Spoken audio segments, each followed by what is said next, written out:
Доктор, ке говорите денеска за една многу чувствителна тема, Да. а тоа е проблемите кои што се појавуваат при растот на децата. Можеме ли да споделиме препорака за родителите? Кога можат и како можат да ги детектираат Така. суштествените проблеми кои што влијаат врз растот на децата? Така. На прво место би кажала дека самите родители може да приметат дека нешто не е во ред со растот на детето, ако повеќе години детето носи исти број на кондури, ако не менува облека, значи му е точна облеката од претходно, исто во споредба со неговите врсници, кој е најмал од сите деца, и не ќе е лошо ако може кај матичниот лекар барем 2 пати во годината да се измери висината, така да матичниот лекар има криви на растење и може да ја измери висината на детето и да ја стави таа вредност на кривата за раст. Ако случајно е под третиот перцентил на таа крива за растот, тогаш треба да се упати кај нас на клиниката за детски болести.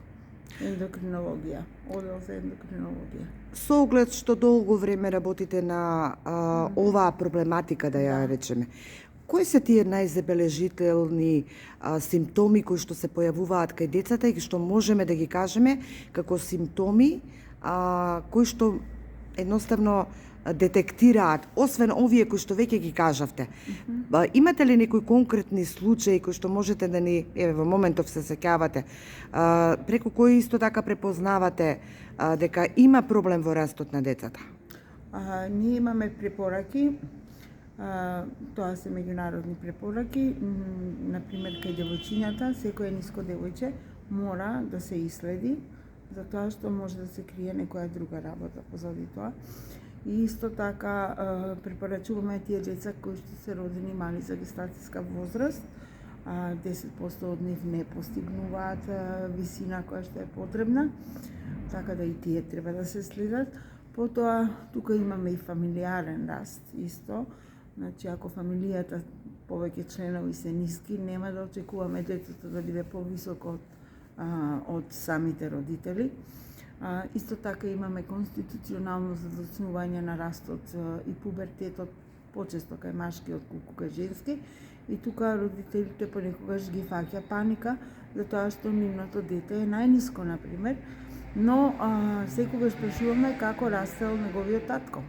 Значи тоа е наследно и понатака, кога ќе биде прва година гимназија, втора година гимназија, тоа дете ќе си надокнани, односно ќе порасне дури повисоко од неговите врсници. Значи тоа е едно бенигна состојба која со тек на време се коригира.